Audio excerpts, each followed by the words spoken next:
எப்படி போகுது லைஃப்? நல்லாதான் போகுது. காலேஜ் டேஸ்ல பார்த்தது நம்மலாம். கேட்கணும்னு நினைச்சேன். நல்லாவே உன் புருஷன் தேவாங்க மாதிரி இருக்கு. அவனை எப்படி போய் சூஸ் பண்ணீங்க? அதுவா, இதோ இங்கதான், இதே இடத்துல தான் ஒரு பிக்கப் லைன் சொன்னான். என்ன பிக்கப் லைன்? அங்க பாரு. ஏங்க, நீயும் நானும் ஒரே ஏஜ்ல இருந்தா நல்லா இருக்கும்ல? என்ன ஏஜ்? மேரேஜ்.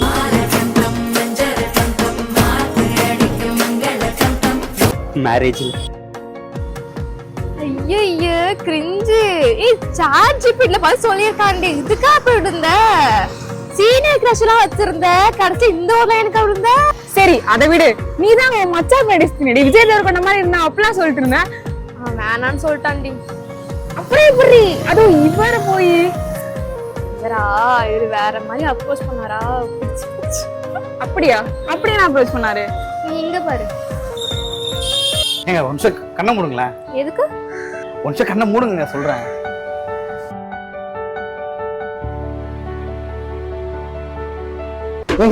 எனக்கெல்லாம் உங்களோட வேற யாரும் ஓகே சொல்ல மாட்டாங்க. தயவு செஞ்சு ஓகே சொல்லுங்க ப்ளீஸ். நீங்க ஓகே சொல்லுங்க. ஓகே சொல்றவங்க எந்திரிக்க மாட்டாங்க. நீ ஓகே சொன்னாதான் எந்திரிப்பேன். ஏய் யாராச்சும் பரவாயில்ல, ஃப்ரெண்டு கேட்ட அப்படியே சார்ஜ் பில்ல பார்த்து சொன்னான். வானடி பழைய காலத்து அது மாதிரி. இதெல்லாம் ஃப்ரெண்டு விட்டு போய் பல ஆண்டுகள் ஆச்சு. பச்சை போன சவரத்துல அக்செப்ட் பண்ணிட்டேன். தலை என்று ஒன்று இருந்தால் தலைவலி என்று ஒன்று இருக்கத்தான் செய்யும்.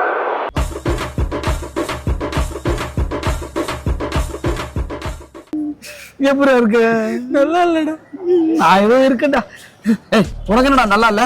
அதான் ஒய்ஃப் வந்து நல்லா தானே பாத்துக்கிறாங்க. பார்த்தாலும் நல்ல பொண்ணு மாதிரி இருக்காங்க. நீ வேறடா, அவ ஒரு ஆங்கிரி பேர்ட்ரா. ஏன்டா? ஆமாண்டா, நான் எல்லாத்தையும் மறந்துடுறேன்டா. அவ எதையுமே மறக்க மாட்டாடா. கல்யாண நாள், பிறந்த நாள், எப்ப ஃபர்ஸ்ட் மீட் பண்ண, எப்ப டேட் பண்ண, எல்லாத்தையும் ஒரு நோட் பேட்ல போட்டு எழுதி வச்சு என்ன சாவடிக்கிறாடா. அப்படியே அந்த நோட் பேட வாங்கி படிச்சுட்டேன். ஃபுல் மனப்பாடம். ஆனா அப்படி ஒரு கேள்வி கேட்டா பாரு.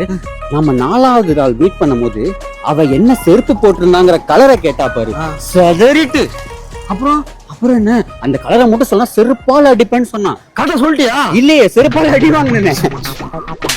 சரி என்னைய விடு. உன் ஒய்ஃப் இப்ப ரொம்ப அன்பானவங்க. பார்த்தாலே வணக்கம் வைக்கிறது தெரியுது. ரொம்ப நல்லவங்களா இருப்பாங்க. அவ அப்படிதான்டா இருப்பா. ரொம்ப ரொம்ப ரொம்ப அன்பா இருப்பா. அவளை பத்தி உனக்கு தெரியாதுடா. எல்லாத்துக்கும் எமோஷனலா பேசுவா. டக்குன்னு அப்படி டாக்ஸிக் ஆயிடுவா. திடீர்னு அழுதுகிட்டே இருப்பா. டக்குன்னு சிரிப்பா. ஏன் அழுகுறா, எதுக்கு சிரிக்கிறா, எதுவுமே நம்மளுக்கு புரியாது. அன்னைக்கு அப்படிதான் நாங்க ராத்திரி தூங்கிட்டு இருந்தோம். மணி ஒரு 1:45 இருக்கும்டா. திடீர்னு எந்திரிச்சு என் போன் பாஸ்வேர்டை கரெக்டா போட்டு, நான் 12வது படிக்கும் போது எனக்கு ஒரு கிரஷ் இருக்குன்னு அவள்கிட்ட நான் சொல்லியிருந்தேன். அந்த ஐடியா சர்ச் பண்ணி அதுக்குள்ள போனா நான் என்னைக்கும் அனுப்பின மெசேஜ் அவ பார்த்து, உனக்கு அவளுக்கு அஃபர் இருக்கா, நான் அவன் கூட வாழ்ந்த வாழ்க்கை உனக்கு போர் அடிச்சிருச்சான்னு கேட்டாடா. அச்சோ சண்டை ஆயிடுச்சே, அப்ப அமைதியா இருப்போம். அமைதியா இருந்தேன். காலையில எதுவுமே நடக்காத மாதிரி காலைல ஒரு கருமத்தை கையில வந்து கொடுப்பாடா. அதுக்கு பேரு டீனா அவளே சொல்லுவாடா. நான் டீ நான் எவ்வளவு விரும்பி குடிப்பேன் உனக்கு தெரியும்ல. நான் டீ குடிக்கிறத விட்டு 5 வருஷம் ஆகுது. இவ்வளவு நல்ல டீ குடிச்சா கூட நான் வந்து டீ மாத்தனா தெரியுது. பரவாயில்ல போலயே. ஆமா டீ மட்டும் வேணாம். ஒரு நிமிஷம். என்னடா சொல்ல முடியாது. ரெக்கார்ட் போட்டு போனை உள்ள வச்சிருப்பா. நம்ம என்ன பேசணும் கேக்குறதுக்கு. அப்படி எதுவும் வைக்கல. நம்ம இவங்க கிட்ட லைஃப் நாசமா தொலைச்சிட்டோம் இல்ல? நாசம் போயிட்டோம்.